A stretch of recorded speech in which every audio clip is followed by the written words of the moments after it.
The fate of a historic Columbus school rests in the hands of city council members. We're live as the meeting gets underway to determine the future of the Claflin building. A Georgia woman heads to the Boston Marathon to cheer on her daughter as she races to make history more than 1 year after deadly bombings halted racers. And if you're looking to get a driver's license in Alabama, you may want to get it done before the end of the week. We'll tell you why. Good evening and welcome to coverage you can count on at 5:30. I'm Cheryl Renee. Thanks so much for joining us today. One last plea to save a historic building in Columbus. City council members have invited the public to a forum in hopes of determining the future of the Claflin school building. News Leader 9's Tyrone McCoy is live at the City Services building where that meeting is underway. And Tyrone, the debate is really about responsibility here. Yeah, Cheryl, the city wants to turn the building over to the federal government, saying that it's just too expensive to restore, but the community says that it's the city's responsibility to preserve and restore this piece of historic history. In my opinion, this is one of the most important projects that Columbus could be involved in and do, other than the restoring the historic Liberty District. These shattered windows and boarded walls are all that remain of what used to be the Claflin School building. Started in the 1800s, the school served as the first public school for blacks in the Muskogee County School District. It's a fond memory for Reverend Richard Jesse. I went to elementary school here, so from here to the 6th grade, this is where I got my early education. And not only for me, but many other blacks in this community, this was post Brown versus the Board of Education. The property was turned over to the city of Columbus in 2013 and later determined to be a pricey recovery, boasting an estimated cost in the millions to rid the building of asbestos and other issues. Reverend Curtis Crocker, pastor of Metropolitan Baptist Church just down from the building, tells us the restoration is a worthy investment. But at the end of the day, I believe that something can be done if we really wanted it to happen. The building is a stop on the Columbus Black Heritage Trail, but not listed on the historic registry, according to City Manager Isaiah Hughley. The original building was burned, then rebuilt in 1958. Because of this, Hughley says the property is a historic landmark and not the building. If this building is not on the historic register, it should be, period. Now that brings us to tonight where, I don't know if you can see right behind me here, people are already starting to file in for this meeting. Now, the city leaders and the community are meeting to discuss whether the city will in fact turn that building over to the federal government, or if the community will rally behind them and help them to preserve this piece of history. But what is clear from the people that are filing in here and the city is that no one wants this building torn down. For now, in the City Services building, Tyrone McCoy, WTVM, News Leader 9. Back to you, Cheryl. All right. Thank you very much, Tyrone. Two people continue to recover from injuries they sustained in a Columbus shooting. One man was shot in the head while a female victim was hit in the leg. According to police reports, the shots were fired around 1 Sunday morning at 24th Street and 14th Avenue.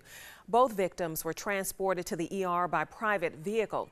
Their injuries were not life-threatening. They were treated and released from Midtown Medical Center. No description of a suspect was given. Also happening over the weekend, a 15-year-old boy was arrested after allegedly carjacking a 32-year-old man. According to police, the teen pointed a handgun at the driver, demanded his car, and took off. It happened Saturday evening around 6 in the 3200 block of 14th Avenue. According to the report, officers were flagged down near 35th Street. The teen was eventually caught, and the 2004 Toyota Matrix was recovered.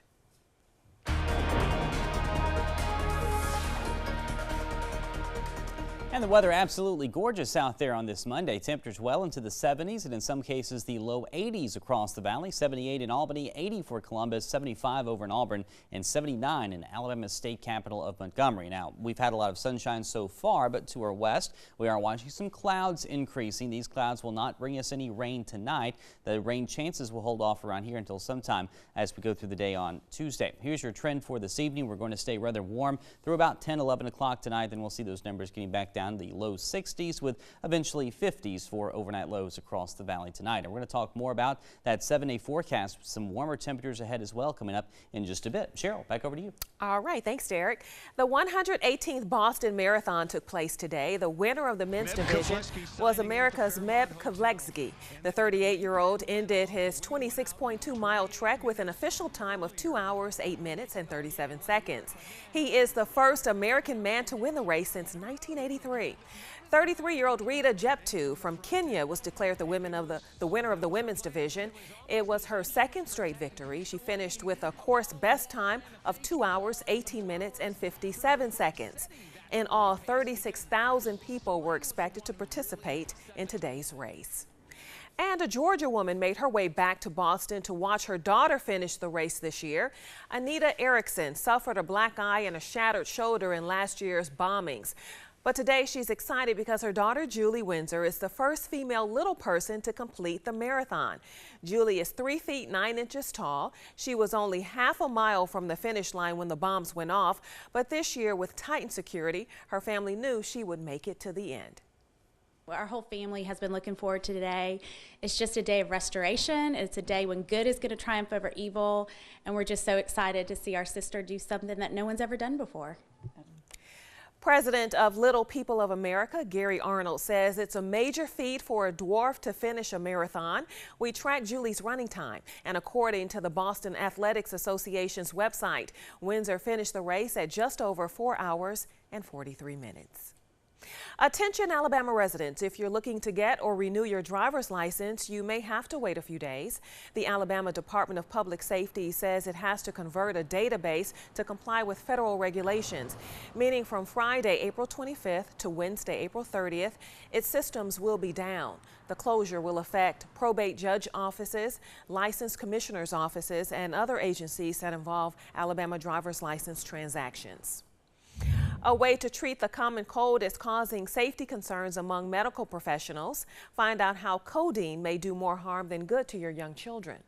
Plus, a study may have found a way to make your brain work better. We'll tell you how a simple smile could help.